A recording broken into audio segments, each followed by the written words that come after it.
Ouais, rebonjour, chers amis. Euh, J'espère que vous allez bien de là où vous vous trouvez.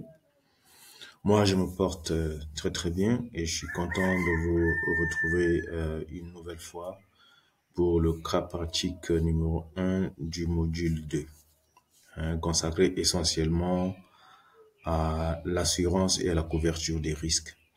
Alors, nous vous proposons ce cas pour vous aider à assimiler le cours sur la couverture des risques.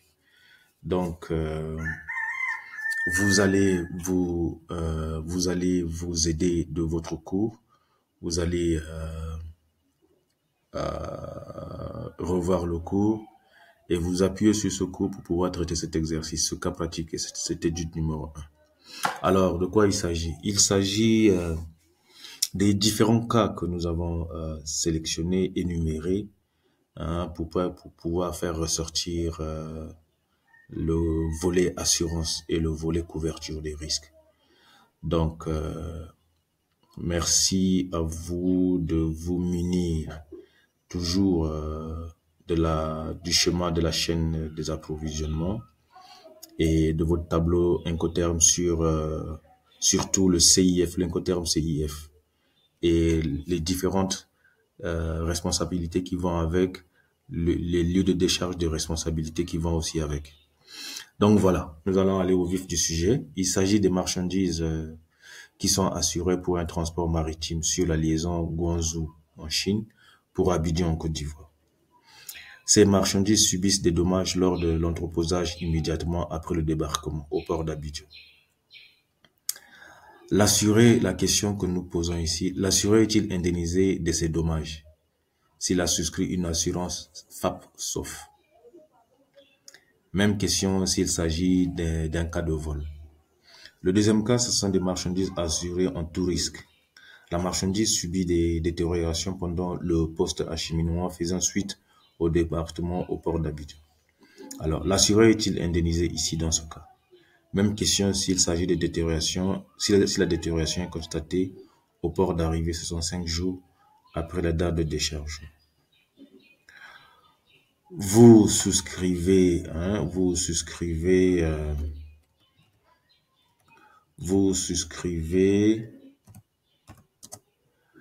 pour une assurance dont la valeur CIF est de 450 000 francs CFA. Quel est le montant de la prime acquittée?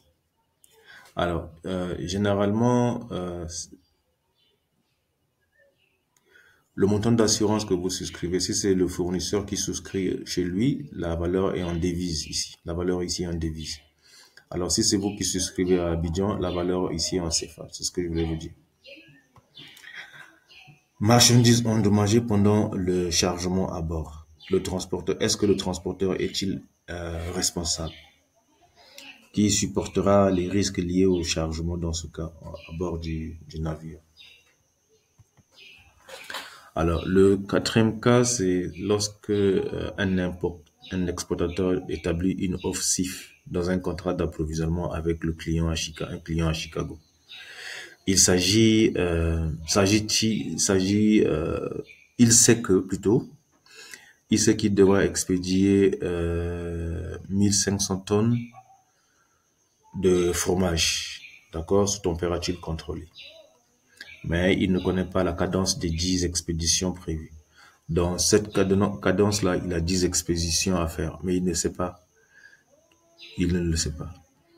Alors, quel type de police d'assurance devra-t-il souscrire dans ce cas-là, le cas précis que vous avez ici?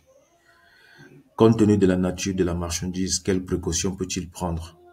La nature de la marchandise, vous savez que c'est des fromages, que c'est des denrées périssables.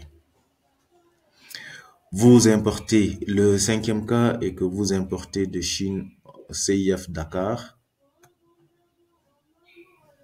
D'accord? CIF Dakar.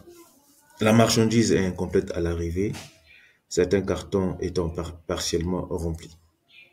Le connaissement est clean on board, le BL, Bill of Lading. La liste de colisage fait apparaître des quantités supérieures à celles réceptionnées au port. Alors, quelle formalité devez-vous immédiatement réaliser? L'assurance peut-elle jouer si le vendeur a souscrit une assurance minimaliste comme cela est souvent le cas en CIF? Le travail à faire ici est que vous devez évaluer chacune des situations proposées et formuler un avis motivé. Donc voilà, merci beaucoup pour votre attention et bon travail et on se retrouvera pour pouvoir gérer le reste. Merci, portez-vous encore une fois, ciao.